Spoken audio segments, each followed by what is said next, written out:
Let's continue with the qualities constituted by the cognitions.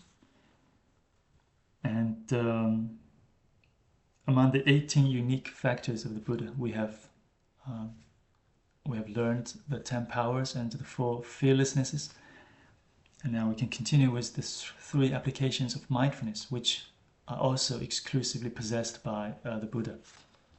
So the first one is that Buddha experiences no satisfaction upon respective disciples. What does that mean? Well, these disciples, they respect Buddha from the first day. They can accept and practice Buddha's teachings. In other words, they are good students. Teachers usually like good students way more than the average or maybe the naughty ones. That's the usual case. However, that's not the case for Buddha. Buddha will remain in equanimity, full mindfulness and introspection. He will not manifest, or he will not experience or manifest satisfaction towards these respectful students.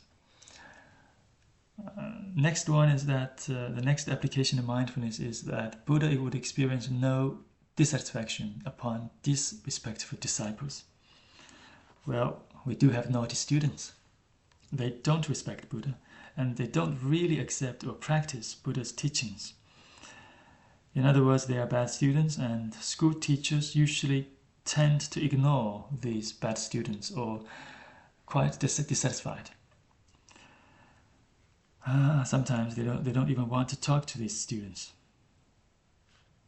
especially when they get pissed off. However, that's not the case for Buddha. Buddha will still remain in equanimity, full mindfulness and introspection. And the last kind is, the last application of mindfulness is that Buddha would experience neither satisfaction nor dissatisfaction upon mixed disciples.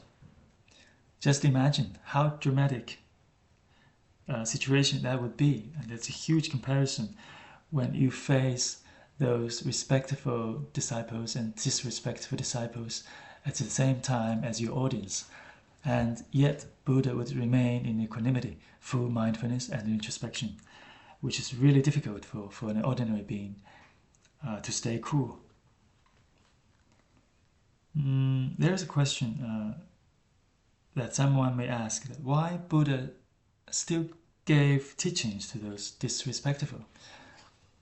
Well, about this question, Samgabhadra commented in his book that by doing this, they might be able to these disrespectful disciples, well, they might be able to start hearing and reflection on the Dhamma, maybe at another time, or maybe in front of other teachers.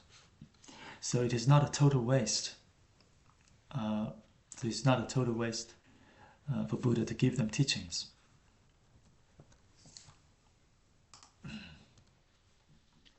Okay, next let's take a look at the great compassion, a very unique factor of the Buddha as well. Very often we also say that bodhisattvas have great compassion. Well, yes, they do, but we talk about the great compassion of bodhisattvas mainly by admitting that they have this kind of great compassion in the same category as the Buddha, but not really in the entity. The great compassion of bodhisattvas will not be the same as the great compassion of the Buddha. Because the main reason for that is that Buddha is the one who has abandoned all defilements. Well, for bodhisattvas, they might have abandoned defilements, they might have not yet abandoned all of them. Or when it comes to the discernment, comes to the wisdom, so they are not perfected beings yet. But still, they possess the great compassion in a similar nature, or similar category as Buddha. That's also the reason sometimes we call the Buddha vehicle, we also call it the Bodhisattva vehicle. They belong to the same family. And this great compassion of Buddha, it is mundane cognition in nature. It must be mundane cognition in nature because otherwise it will not be able to apprehend all sentient beings. It will not be able to consider all kinds of sufferings in the mundane world. That's what Vasubandhu explained about this nature of mundane cognition. So when we say it is a great compassion, what is it great in? Well, it is great in 5 aspects. First, it is great in accumulations, because we know that this great compassion, or this very unique factor of Buddha, it is acquired through accumulation of both merit and cognition over 3 asamkhya kalpas, as we have discussed about the appearance of a Buddha in chapter 3.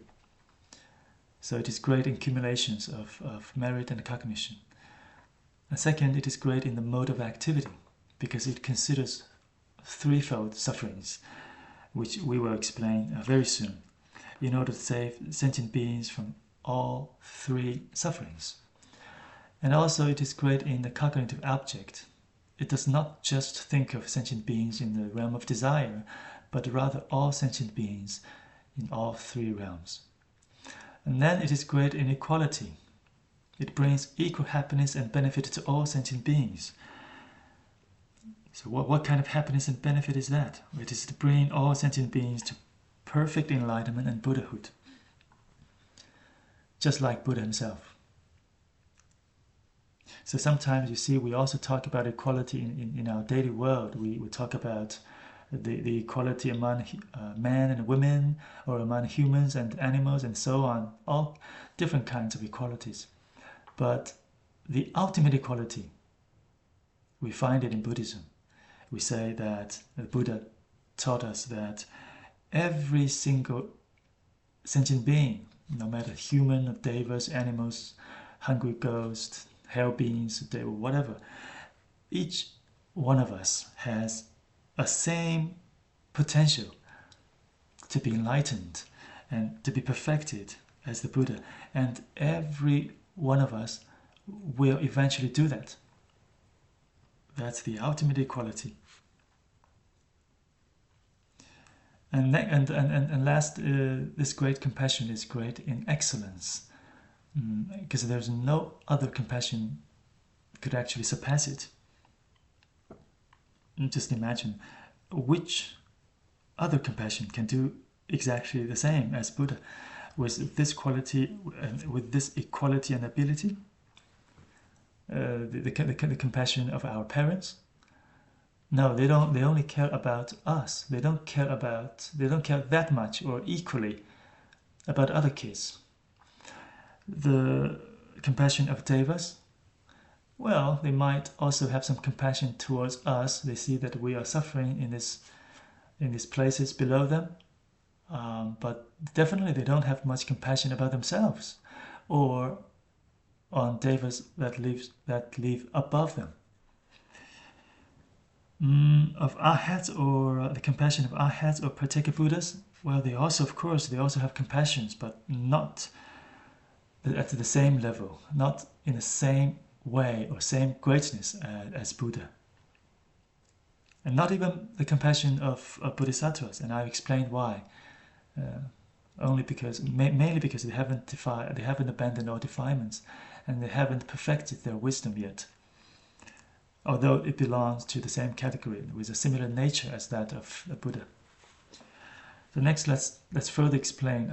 Let's further compare the so-called, let's further compare the general compassion with the great compassion here. Well, we can compare them from 8 different aspects. First, they have different intrinsic nature. The general compassion that, for instance, possessed by Arhat, by Pratyeka Buddha, and so on, they are non-hostility in nature. While this great compassion possessed by Buddha, it is non-ignorance in nature. It is a supreme wisdom. So you see, that's also why when we say that compassion and wisdom, they are not two different things when it comes to the highest point. The great compassion and the highest wisdom, they are one. If a person has great compassion, then he must possess the great wisdom as well. If a person has great wisdom, then he will definitely demonstrate this great compassion. It's like the two sides of one coin. And then they are different, this compassion and the great compassion, they differ in the mode of activity. Because the compassion is upon suffering of suffering. That's the first kind of suffering. But we have two other kinds of suffering, which are the suffering of change.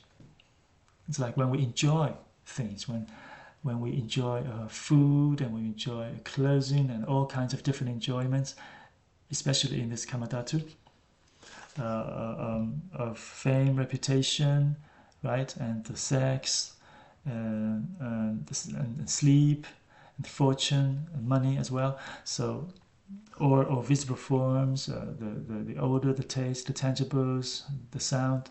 These things, they are varying, they are changing, they are impermanent. They will change, they will be gone. And we call this kind of change, we give it a name, we call it the suffering of change. That's the second type of suffering. And then we have the suffering of conditioning, which is the very fundamental type of suffering, because everything is impermanent. All conditioning factors, they change, they vary, they will be gone. They arise and cease. So that is the fundamental type of suffering. Therefore, the great compassion is upon all three types of sufferings. And then they also differ in the cognitive objects. While compassion only thinks of sentient beings in kamadhatu, while the great compassion cares about all sentient beings in three realms. Now, when it comes to the stage of mind that can back up, that can support and give rise to the compassion or great compassion, they are also different.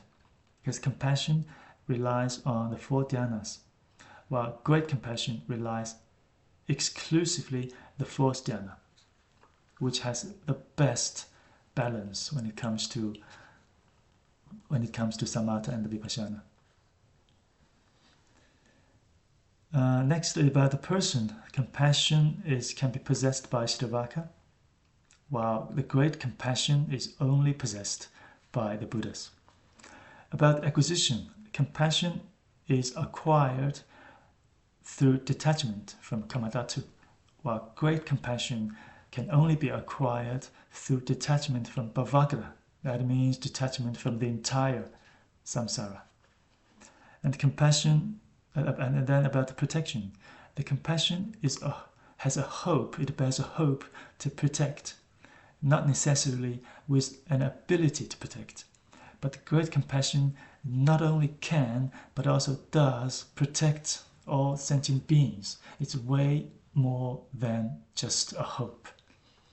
And then when it comes to impartiality, compassion is towards those who suffer, which corresponds to the suffering of suffering, while the great compassion is towards all sentient beings, everywhere, all kinds of sufferings. As Samgabhata in his commentary mentioned, that there are some scholars, they say that the great compassion Buddha shows towards the two upper realms, towards beings in the two upper realms, which where we think no suffering exists, and those beings sometimes we're jealous, we admire them, they have a lot of merits and enjoyments. However, the great compassion Buddha has upon them is way more the compassion those Sthivaka, for example, those arhats would have towards those miserable sentient beings, for instance, the hell beings. So you see, the great compassionate Buddha is more profound in many ways, and this kind of profoundness comes from the perfected wisdom of Buddha.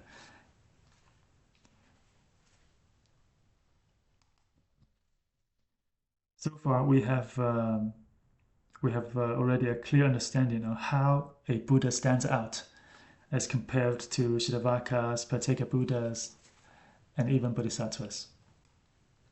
So now we might ask, what would it be if we compare one Buddha with another? Do they have similarities and differences? Well, the answer is yes. Buddhas, if we compare among themselves, they would have similarities and differences. So first, let's see the similarities. They have three. They have the same cause, because the Buddhahood is acquired through the same accumulations of merit and cognition, as mentioned earlier, over 3 Asamkhya kalpas. The second similarity among all Buddhas is that they have the same effect, meaning the same realization of Dhammakaya. This word Dhammakaya, sometimes we call it the Dhamma body. We also call it the ultimate truth. We also call it emptiness or Buddha nature. So this is the same. This is the same effect for all Buddhas. They also share a similarity in the benefits, as same benefits equally provided to all sentient beings, as we have just explained in the Great Compassion.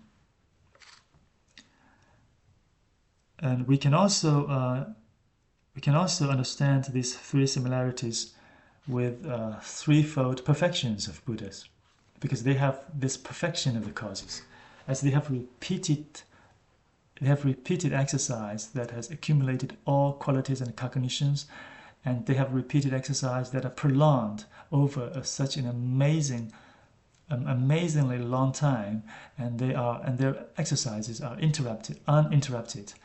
They are never interrupted.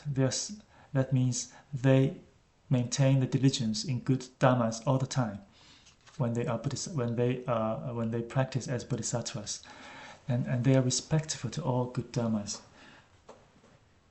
They have no pride at all. Also, they have perfection of the effects, namely of cognition, of abandonment, of power, and of the material body. Of the material body, we mean that, for instance, the 32 marks. And they have of the power, for instance, they have the 10 powers, and also the 4 fearlessnesses, and so on.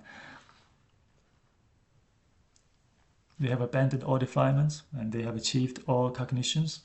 So that's the perfection of the effects. And then they also have shared this perfection of all the benefits. That is mainly the benefits to sentient beings they can bring to us. That's to liberate us from the 3 unfortunate destinies, from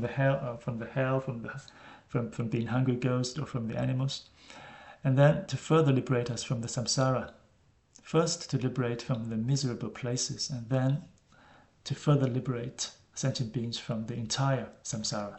Or we can say that first, Buddha brings us to the fortunate destinies like humans or deva or the heavens, and then to bring us on to the 3 vehicles that can carry us all the way towards liberation and nirvana.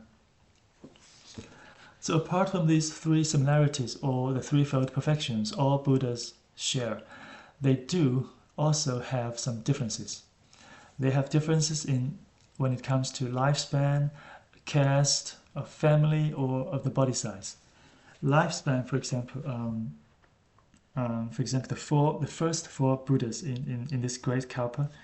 The first one is Krakuchanda. He lived 40,000 years. And the next one is Kanakamuni. He lived 30,000 years. And then the third Buddha in this great kalpa is called Kashyapa. He lived 20,000 years. And the fourth Buddha that's the closest to us is Shakyamuni Buddha. He lived 80 years, while his lifespan was indeed 100 years. But he manifested Nirvana at 80. Please don't be surprised that humans can live up to a few thousand years. As you might know, that also according to some discoveries in the ancient Mesopotamia area, I believe they're around the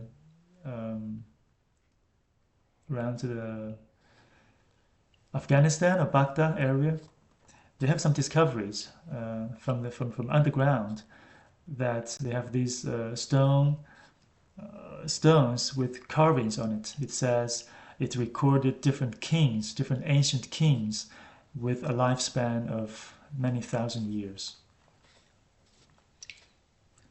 Then we also need to know that these differences that we have mentioned, the first one is of the lifespan, right? And the second would be they might have difference in caste. For instance, some of the Buddhas, when they came to the world, they were born as a caste of priest, and some were born as a caste of warrior, and so on. And Buddhas may also come from different families with different family names. For instance, the Buddha before Shakyamuni has this family name of Kashyapa, and Shakyamuni Buddha, he has a family name of Gautama. His full name is actually Siddhartha Gautama, and so on. So yeah, it could be different families, and also they might be different in the body size. When they manifest as humans, when they come to our world, their body size could vary from a few elbows to many elbows. No matter how different they are with such manifestations, these differences do not reflect any difference in Buddha's merit or wisdom. Just because that when they come to our world at different time points, when they need to teach to help different sentient beings, so there comes necessities to have such differences. Okay, now let's take a look on some other qualities constituted by the cognitions. We have already learned those unshared qualities exclusively belonging to Buddha. Now let's take a look at some shared qualities with the noble listeners, with noble listener meaning with arhats, mostly with arhats. So the first one is the concentration of being without conflict. So this cognition, what can this concentration of being without conflict do? Well, this cognition will give the power to hinder the arising of others' defilement. And what does that mean?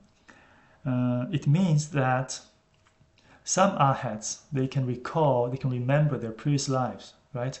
So once they started to remember, started to rethink or reflect over their past lives, they saw that many other people have arising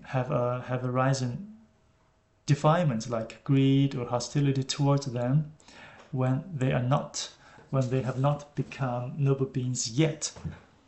Still, those defilements arising from other people have led to miserable effects, very unpleasant effects for them. So now, in this life, when they have become noble beings, when they have become arhats, they start to think that defilements towards me, when I was still an ordinary being, could have such unpleasant retributive effects. Then how miserable, how unpleasant effect that would be if they arise defilements to me now, while I have become a noble being, an arhat. So they start to think in that way, and then with such an intention, with such a goodwill in mind, they will have this kind of concentration of being without conflict. And with this kind of concentration of being without conflict, the other beings will not arise greed or hostility or any other defilements toward these arhats. And of course, they have different ways to do it. When it comes to, for instance, when it comes to the conduct, or it comes to the way of speaking, the way of walking, the way of giving, or the way of accepting their givings, or the way of begging for food in a village, and so on. There are many considerations, and they will manage to avoid defilements arising from other people, which is also, you can say, it is also a great manifestation of compassion as well. And these are produced only by the unshakable Arhat, and only for those Arhat as humans in the 3 continents. So why only produced by the unshakable Arhats? Because those shakeable Arhats, they still have this kind of fear of retrogression. So they themselves might still arise defilement. So how can they protect other people from arising defilements? The next shared quality with the noble listeners is called the cognition resulting from a resolve. By definition, it means a cognition arises with a resolve or a wish to know something that we don't know yet. For example, an arhat, if he comes to our world, if he is curious about the rockets and about the aerospace, about the AI, everything, new technologies, if they want to know, they can use this cognition resulting from a resolve. They first have a resolve, have a wish, then with the rising of such a cognition, they will know. And of course, only the unshakable arhat can do this. And I suppose it would be this kind of cognition would be really helpful when we take exams. But of course, it is only applicable to those unshakable arhats. But how nice it would be if we can have it. Then learning knowledge, learning Dharma would be a piece of cake. And the next shared quality with noble listeners is called 4 unhindered knowledges. So they are unhindered knowledge about dharmas, about the meanings, the languages, and the eloquence. That means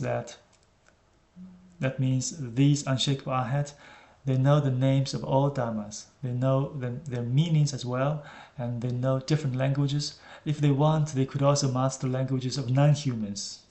They know different words, different dialects, and so on. And they can express themselves. They can talk with people. They can discuss on different dharmas, and they can also win over the outsiders with such an eloquence. So these 4 are called the 4 unhindered knowledges. And so these are the 3 shared qualities with the noble listeners. And also we have some shared qualities with both nobles and ordinary beings. These are the 6 supernormal knowledges. Of locomotion, of emanation, of divine eyes, divine ears, of others' mind, of form abodes and existences, and of exhaustion of all defilements. But be aware that the first 5, from the first to the number 5, of these 5, they are shared qualities with both noble beings and ordinary beings, except the last one.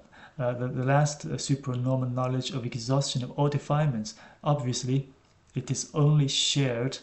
This is only a shared quality with noble beings, with arhats or Pratyeka Buddhas, not shared with ordinary beings, because we have not exhausted all defilements. And the meaning of this, I would just explain briefly. The first one, supernormal knowledge of locomotion and emanation. Locomotion, there are different kinds of locomotion. For instance, we have 3 types. One can fly as a bird, or one can shorten the distance with conviction power. Like if one can use this kind of ability, they can stand here on Earth, they can touch the moon, for instance. And these two, either flying like a bird or shorten the distance with such a conviction power, are shared with the two vehicles, with Arhat, with the Shravaka, Yana, and with Patheka Buddhas. However, there is a last type of locomotion which is called arriving with a thinking. That is only applicable to Buddha. A Buddha can be anywhere. A Buddha can arrive any Buddha land just with a think. Just think by thinking about it. So that is exclusively applicable to Buddha. And then about emanations, well, we also have different types of emanations. For instance, emanations of in the desire realm with visible forms, odor, taste, intangibles, and so on, where there can also be emanations in the form realm, except the odor and taste. It can be related to own body, it can be related to others' body. So that's about emanation. And then of divine eyes, divine ears, this we could easily understand them. They just have a lot advantages over normal eyes, like our naked eyes. For example, our naked eyes are very limited, have very limited functions. We cannot see very remote things, we cannot see things behind us, and we cannot see very fine particles and so on. However, these are not problems for the divine eyes, and likewise for those divine ears when it comes to sound. And the superknowledge of others' mind, this we have talked about it earlier when it comes to the cognition of others' mind. And then of former abodes and existences, they know the abodes exist in the previous life of other people. Of course, previous lives of oneself as well. And then the exhaustion of all defilements. That's not shared with ordinary beings. Okay, so far we have talked about the main contents in this chapter 7, Cognitions. We have learned different categories, how many we have, what they are, what qualities and what characteristics they have, and what qualities we can have that are constituted by the cognitions. Some of them are uniquely possessed by Buddha, and some of them can be shared with noble beings. Some of them also can be shared with ordinary beings. That's for chapter 7. And we do need cognitions to abandon defilements. Please keep that in mind. Morality, those disciplines are just not enough. We need moralities, but they're not enough. Eventually we need cognitions, especially those pure cognitions, to really abandon defilements in order to obtain noble fruits, to become noble beings, and get rid of the impure factors in samsara. In next chapter, we will continue with chapter 8, the last one, the samapatis, because cognitions cannot arise alone. It should be supported. It must be supported and backed up by samapatis.